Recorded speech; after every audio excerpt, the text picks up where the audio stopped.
Welcome everybody to the Sports Lounge with Mark and Mike. We got Dupree on here with us.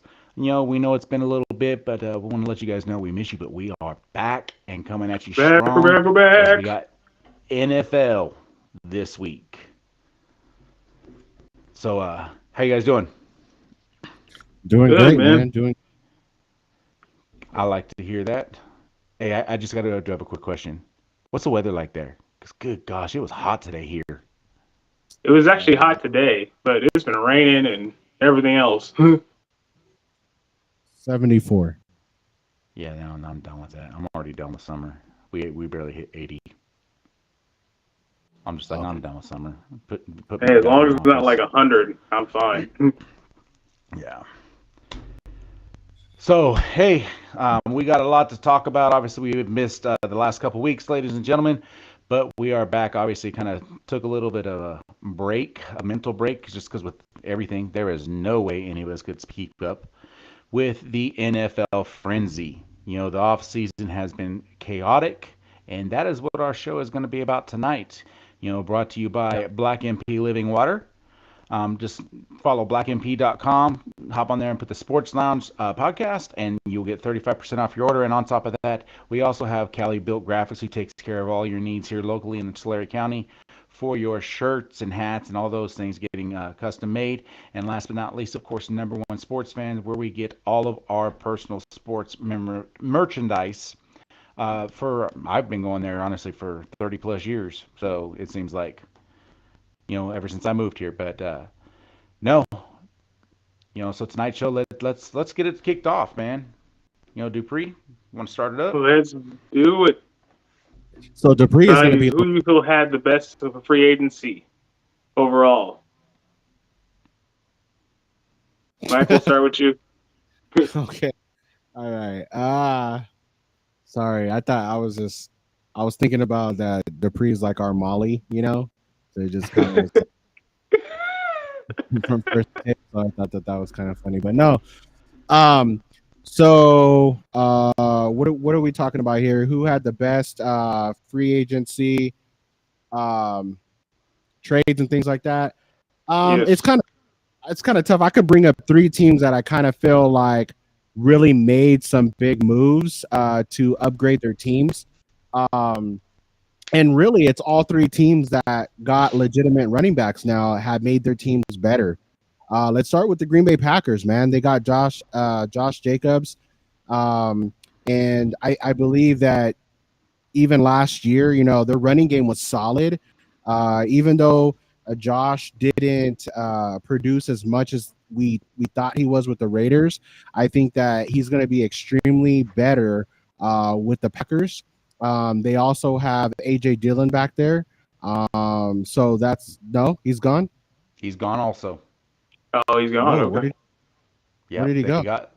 He is right now. He is a free agent. Oh, he's a Oh, free agent right now. He He he didn't is go a nowhere. free. he's He still on has the not list. gone anywhere. Yeah. So, anyways, they upgraded though, and with Jordan Love, the way that he's been playing, they were making some solid moves.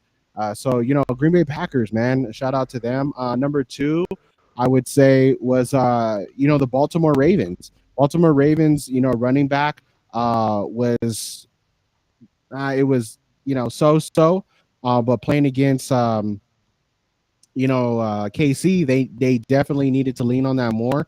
They got Derrick Henry, man. Derrick Henry is he's a workhorse. He's a big dude, and I think that by using him, and if they use him correctly, that's going to open up some stuff for Lamar Jackson, and you're going to see Lamar Jackson throwing more. But that running game is going to be intense too.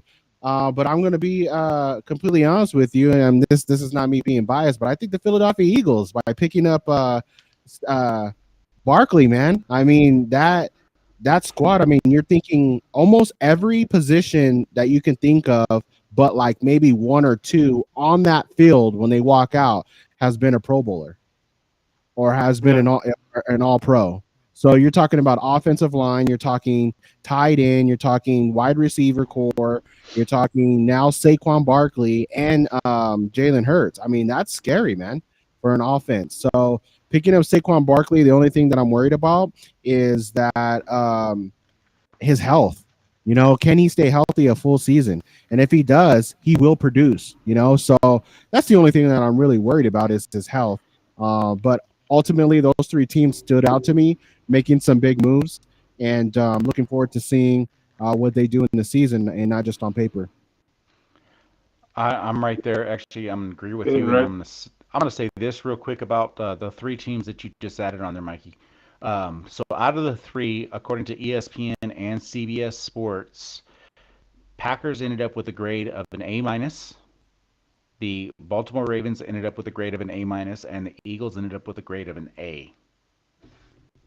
And the big thing for me, it wasn't the Derrick Henry when it comes to Baltimore. Real quick, it wasn't that one. It was the re-signing of Matabuke, or I can't even say his name. You know, The that defensive tackle. defensive tackle. I think Yeah, that yeah. was a key for them, and that was an important move. I mean, because the only re-signings they really had, was Matabuki and Nelson Aguilar and Derrick Henry. That was it. They really didn't lose anybody. As for the Packers, they went ahead and have added Josh Jacobs. Did they lose Aaron Jones? Yes, because they couldn't restructure. But for me, it wasn't the Packers getting Josh Jacobs. It was the Packers getting safety Xavier McKinney. McKinney was a big key for them because their defensive secondary is one of the weakest points. They did lose. We ended up Packers had to release David Bakhtiari. But he has played, I think, like in 3 games in 3 seasons. It's been injury prone. Um, and so that was a good thing. And as for the Eagles, with them getting an A, it was not actually, it wasn't the Saquon deal. Mikey and I, we were talking about this earlier. I do agree with him when he and I, as we were talking, it was C.J. Gardner Johnson, and also Devin White is going to cover a couple places that is helping them in their on that defensive side of the ball, which was their weakest points was their linebackers, and obviously with some of the departures that they had, losing Kevin Byard, but to bring in Gardner Johnson, that was right there. That was the key for me. I mean, and to be completely honest with you, it wasn't just Devin White. I mean, I believe I can't remember his name from the Lions. He's an outside linebacker. He was legitimate last year to a lot of making key plays and key stops and sacks and things like that. We added him real early in the trades. And then there was a couple of other ones that can't pop up in my head. Oh, Burns, Hmm. that we added at a linebacker position. So they really stacked. I think there's like 4 or 5 legitimate linebackers that they stacked right there. The one thing that I am a little bit worried about is that nickel position, and I'm also a little bit worried about what are we going to do with Bradbury? What are we going to do with other corners and safeties? I think Blankenship is gone too, if I'm not mistaken, or did they keep him? I can't remember if they kept him. I think he was on the list of being in free agent. But if they can secure a couple of more players there in our secondary, then that defensive is going to be the defense of like 2 years, not last year but the year before. Because we already know what that that defensive line looks like. I Right. mean, Hmm. it's nasty. Even without Fletcher Cox, it's crazy. Yeah. So those are the positions that they needed to fill. They did fill the linebacker position, but I'm still a little bit hesitant and worried about. Um, you know, I don't even think they have Darius Slay anymore. I think they let him go too. I think they let Yes. Darius Slay. Yeah, Darius Slay is gone. Yeah. Blankenship, I think, is gone. Byard is gone. The only one I think they really kept was the one that we needed to get rid of. you Right. know, also Avonte Maddox is gone, which the last 3 seasons he's been hurt and only played in the playoffs. But I mean, even though how dominant that he is, just let him go, bro. I mean, we can't do that. You know what I mean? We can't worry about injury. Injury prone individuals. I mean, shout out to him. He did awesome. He's been fantastic for us for the years that he gave us. But at the end of the day, we need players to produce during the season too, not just the All playoffs. right. But Yeah, that defense, man. You mentioned that, and we did plug those holes. So I'm really excited of what that will look like for next year. Go ahead, Yeah. Dupree. What you got? For me, I'm with you on that for the last three teams, and like the Eagles are looking really good for right now, and like for a really good threat when it comes to everything down. I'm sad that my team let go of Keenan Allen. He's going to the Bears, but we They still let did okay for picks. okay. They let go of the whole team. What do you mean? I mean, everybody's gone. Well, no go because Bosa restructured his contract, so he's still there. And Give it time. Give it time. yeah, he should have been gone because of his injuries. And Gus Edwards is a good pickup for us because we still need a running back because letting go of Austin Eckler, and hopefully we end up picking up Huge loss. at least one That good receiver in the fifth round if they last to the fifth round. Yeah, that's a huge loss. Hey, here's a question for you, Mark, and Dupree. Cowboys have been non-existent during this free agency frenzy. You just mentioned that AJ Dillon is free agent. Should that be somebody that they look forward to try to pick up because their number one right now is Deuce Vaughn. Um, They need to pick up somebody. so They here's the catch. You pick up a guy like AJ Dillon, you are also dealing with another Deuce Vaughn. That's a power back. That's all that he is. There's nothing else for me that Dillon is not a workhorse. He cannot last. You know, I'm actually pulling up right now to see who else they have signed, but yeah, because see they haven't signed anyone. Like Yeah, seriously. that's why they pick up somebody, if anything. The only person they picked up was Fresno native Eric Kendricks, linebacker. That's seriously, that is it. Is that Re, even really a pickup? Like, do you have that great of a year? he's I mean, just a I'm probably veteran sure he had player. a so-so year, but not like big You numbers. know, they re-signed Rico Dowdle, um, Jordan Lewis, and Trent Sieg. That's what they signed in the last week. So yeah, they need to do something. Yeah, devoted They're to just no change. yep. What's the next one, Dupree? Do you feel the Bears hold on to Justin Fields a little too long for that sixth pick? Mark, we'll start with you Uh, on this one since we started with Mike before. I'm gonna say yes. They actually had the opportunity to trade him. I guess Fields. So I was reading earlier this week. Fields has had four other teams that were looking to trade for him, and he went ahead and uh, turned down those four trades. And Yeah. I'm Great. just like, huh? That's crazy. I don't understand. You know, it's like, Did they release? Did they release what other what those teams? What teams they were? no, they won't release them No. because it was just all talks. So those won't ever get released I know Philly was unless one of them. Was I it? don't. To me, I mean, Fields should have been realistic. Let's be realistic, guys. He was the sixth best quarterback in the NFL this last season, Which the is sixth. strange. And look how horrible the Chicago Bears were. To have the Which sixth best strange. quarterback, Right. had one of the best receivers in the league, but to me, it just showed how crappy their defense really is. At the end of the What I day, think yeah, what they have, I think four wins, something like Maybe that. I four mean, or five, I believe. yeah, I mean, it was horrible. And so for me, I mean, you could have traded him away earlier in the season and went ahead and got a second round pick, even a third round. But no, they decided to hold on to him. What are we going to do? What are we going to do? What are we going to do? To now end up trading him to the Pittsburgh Steelers, who also kind of go back on our first question. Long story short, uh, also had an A in the offseason because They ended up getting, or not to the Steelers. Fields went to, yeah, he went to the Steelers. Yeah, you're right. You went to Steelers. But he went to the Steelers to be a backup, the sixth best quarterback in the NFL, to go to Pittsburgh to be a backup. Right. I mean, Pittsburgh had probably one of the best off seasons because they signed a Super Bowl champion, Russell Wilson. And don't get me wrong, I am not a believer in Russell Wilson anymore. I think he's too busy worried about the limelight.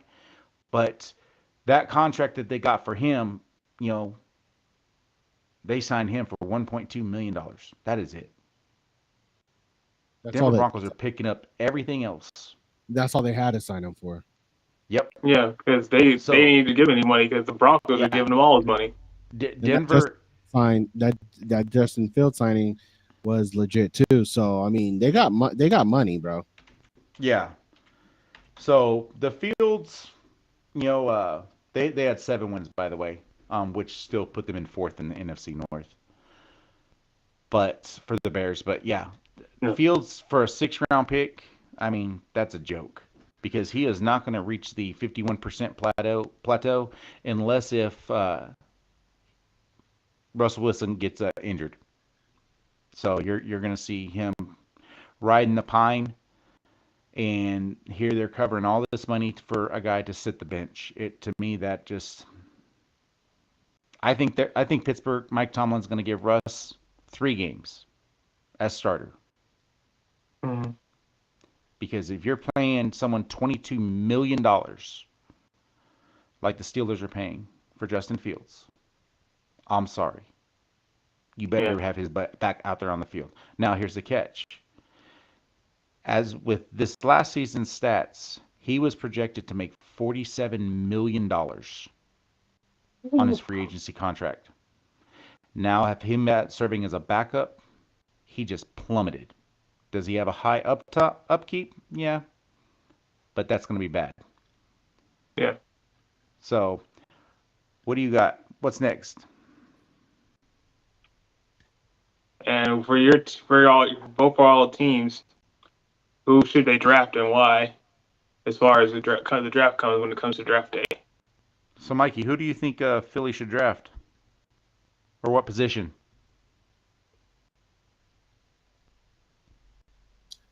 I'm gonna go with I was looking this stuff up and I was kind of like going back and forth. I'm gonna go with Dallas Turner, man. I'm going to go with another legitimate linebacker. I think we did a really good job of doing last year, picking up Jalen Carter, and the year before that, getting Jordan Davis. That was the same year. No, that was the same year. Was it? Jalen Carter and Jordan Davis both were drafted in the 1st round by Philly because they traded up to get if I remember correctly, it was Jordan Davis who was drafted 2nd. Or vice versa. It wasn't. Okay, so it was Carter. No, because Carter was supposed to be a 1st-round pick because he dropped in the draft. It was Jalen Carter and Nakobe Dean, or let me look this up now. No, they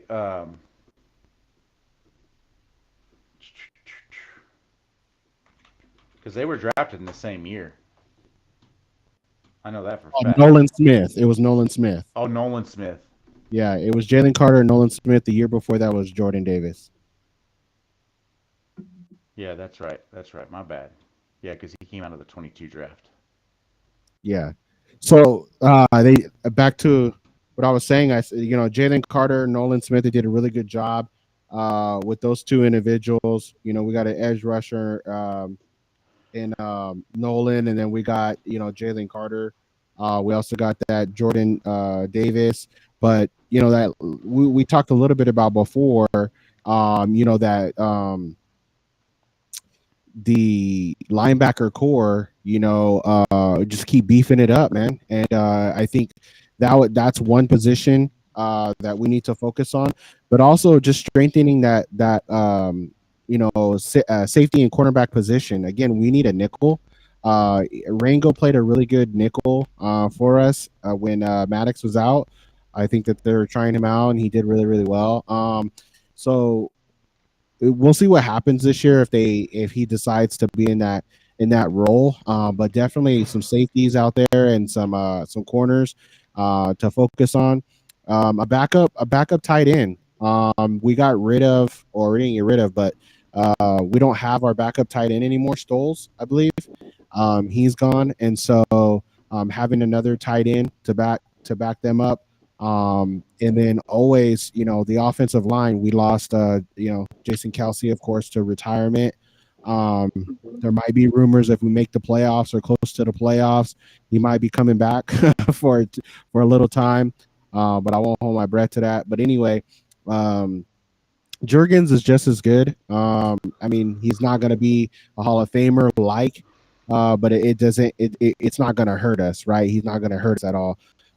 And we're filling in those positions in the offensive line. But those are just a couple of positions that I would think: linebacker again, corner, safety, and offensive line, and a tight end. All right. So for me with Green Bay needs to obviously they lost David Bakhtiari. They also lost John Runyon. So they lost their left guard and they also lost their left tackle. So they need to stick to drafting an offensive lineman. The problem is Green Bay has the 25th pick, and they need to do something to trade up. And this is the guy that I'm going to say this. I pay attention a lot to college football. I pay a lot to offensive line because in college football you got to be fast paced, but I can't stand them. I hate Georgia, but a lot of people keep talking about Joe Alt. They also keep talking about that Oregon State guy, Talise Fuaga, and there's another guy that's up there towards the top. But the person that I think is going to be the sleeper pick, and I think Green Bay needs to move up and take him out of Georgia, is Amarius Mims. You have a offensive tackle that is 300 plus pounds, but he moves like it's unreal. And so for me, I mean, I'm trading up.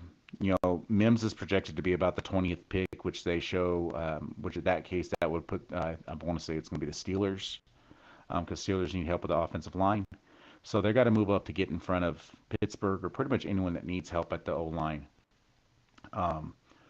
Joe Alt is an amazing offensive player. Watched him playing out of Notre Dame. But for me, it's, he's going to end up going in the top 10. The other one that's going to, out of Penn State, Olufashinu is another one. So you got 4 offensive linemen that could be legitimate first rounders along with 6 quarterbacks. I don't think you're going to see, besides Rome, Ozunda, or whatever it is out of Washington, and Harrison, those are the only wide receivers. So I think this is going to be a heavy offensive line draft. And so you're going to see a lot of people moving up, and I think Philly needs to move up to get their pieces that they, to the best case scenario, and I think Green Bay needs to do the same thing. Offensive line is key, in the NFL, and you're going to rely on, you're going to spend all that money on Josh Jacobs, and same thing with Philly, all that money on Saquon Barkley. You got to have an offensive line that can block. Oh, we do. Well, it ain't that good. It ain't that good. So yeah, that's just what I have. It's, I think for Philly, there's quite a few teams that are going to be looking into offensive line, and so, but to me, that's going to be Mims, and I think he's the best offensive line in the draft, and I really do hope Green Bay does something to move up and take him. Awesome. Hey, let's transition a little bit before we go. I think we got like 5 more minutes on here, but let's transition 4 more minutes Let's transition real quick into what's happening on Thursday, Mark. March Madness is upon us. We have the first four playing Ba, ba, ba, today ba. and tomorrow. And That's we've already seen some winners, from I think it was the Kellogg and Howard game. So that has already been underway. And yeah, March Madness starts on Thursday. And as a college guy, who do Happy you March got? Madness week. Who do you got going, and who do you got winning? I'm biased, man. You can't ask me that. I spend too much time watching Tennessee. Okay, realistically, Tennessee. okay. So you I'll have them. so I Yeah, will say this. Tennessee, okay, let me get to this real quick. Tennessee, yes, they lost in the SEC. They should not have lost, but they had a horrible game. It happens. No one's going to go undefeated. They were actually projected to be one of the number one seeds, but because of them losing the SEC, they ended up dropping to the number two, playing in the Midwest. They still finished the season ranked sixth in the nation. So to me, Tennessee has Yeah, the not capability. bad. Out of all four number one seeds, only one of them won their conference, and that was UConn, who ended up being the number one overall. I You're going to see massive amount of upsets this year, yeah. I but got them. I got them all the way in the Midwest, playing all the way until they have to play Purdue, and then I think that's where the road ends. Purdue. No, I don't even think Purdue. I think Purdue's going to get beat before they have to play Tennessee. So the only person that could probably upset them would probably be Kansas. Kansas was a joke this year. And They that's were what I'm saying. overrated. Yeah. So I have Tennessee taking the Midwest, going to the Final Four, and I really do feel that they're going to be going to the national championship. if they win And that, then they have to play Houston, and Houston's been electric.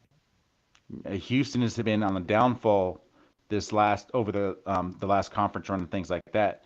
This is the first time that they've actually had three out of the four number one seeds in college basketball to not win their conference championships. That's crazy, bro. So you got them going all the way to the championship, playing against, I'm assuming, UConn, right? UConn. I got them playing UConn. And you You got them and you got them beating UConn. in my bracket, 100%. But that's just because I'm loyal. But But realistically, being realistically, no. UConn's the reason why UConn is the number one overall seed is because yeah. UConn has been dominant. I mean, it depends on also which Dalton Connect, shows up for Tennessee. Dalton Connect shows up when they played again a couple weeks ago, dropped 40 something against one of the top teams in the nation. Oh, lights out. The Right. kid is, you got a white boy that can ball, is what you got with Dalton Connect. So yeah, I think it's gonna be UConn Tennessee in the national championship. Um, Realistically, I think UConn's gonna win the national title. Yeah, for me, I got UConn winning the national title as well. But I got them at either one or two teams, either Purdue or Houston. But either way, whoever shows up against them, I have them winning the chip. So who do you got? Who do you got, Dupree? I've You been got watching a lot of it, but UConn definitely can be the one to probably beat them all when it comes I thought down you to it. I thought you were gonna say Fresno City. What?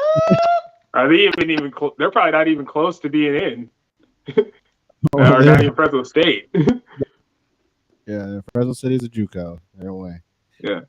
But yeah, Mark, I think that's what we got for everyone this week, man. And we're gonna watch this March Madness. I don't know if you're deciding to hop on Thursday, or we're just gonna hop. Possibly, possibly might hop on during one of the games. I mean, just watch out for us, and Right. pay attention. We will be back on every show weekly. Also going live definitely the night of the NFL draft. And but no, we appreciate y'all, and y'all have a good night. Peace. All right. See y'all later.